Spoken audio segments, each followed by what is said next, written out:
Okay, let's get into this. We're looking at a product listing that is pretty dense, the Thor Broadcast H-24AV-ATSC-IP high-density encoder modulator. It's a mouthful. It is. It's also about $5,000. So our mission today is pretty simple.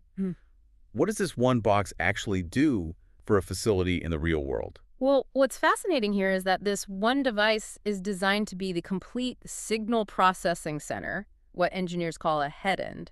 The whole thing. The whole thing, yeah. But in the smallest possible footprint, we're talking a robust 1RU system, so it's only about 1 3/4 inches tall. Wow, so this is really for places like hotels, sports bars, maybe hospitals? Exactly. Any place looking to build a channel lineup without, filling an entire room with gear. That makes sense. It feels like the problem it's solving is density, but also this kind of internal analog sunset.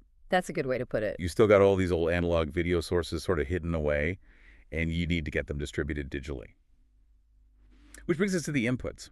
This thing can take up to 24 AV CVBS sources. And for anyone wondering, CVBS is just your basic old-school analog video. Think of old security cameras or even VCR outputs. It's the ultimate legacy bridge, then. It is. But the real power is the simultaneous output. It doesn't just put the content onto 4 RF channels for your standard coax. Right, for the traditional TVs. It also produces 4 MPTS IP streams at the same time. Okay, let's pause there. MPTS IP streams.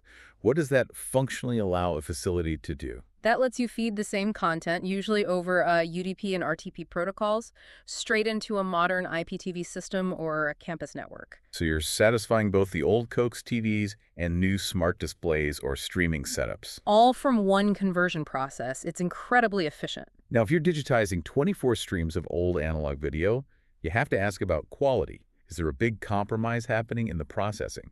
That's where this advanced pretreatment feature comes in. The unit actually performs critical deinterlacing and noise reduction. It has to clean up the signal first. It has to. It cleans up those analog signals before it encodes them using MPEG-2. This makes sure that even if you're running low bit rates, say 0.5 Mbps, the picture is still clean and fluid on a big digital screen. And beyond just converting, the level of customization looks, well, staggering. It mentions automatic or manual PID remapping. Why would a facility need that kind of granular control? PID remapping lets engineers manage all the metadata. It allows you to precisely control the program information, like what you see on an electronic program guide. Ah, so you don't need huge external servers for that. You don't. It's deep management capability built right in. And then you have the branding tools, closed captions, plus you can insert QR codes, logos, on-screen text. Which is critical if you're trying to monetize those channels. Absolutely. Okay, here's where it seems to shift from just a converter to a consolidation machine. The source says it can also input up to 128 external STPS IP streams. Right. So it's not just handling its own analog inputs, it's managing external digital feeds too and adding them to the lineup. Precisely. It's not just the bridge. It's a powerful multiplexing hub. It consolidates all your video sources, which is why the cost per channel ends up being so low. So if you're trying to wrap your head around this beast, the key takeaway is that it's a sophisticated bridge.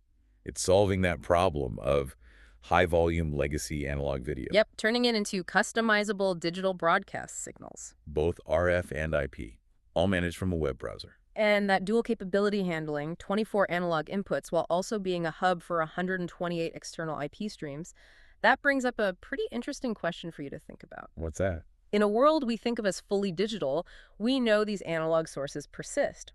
But what organizations are now demanding this massive consolidation capability? Who needs to combine their internal analog security feeds or local campus video with external streaming content, all through one $5,000 box?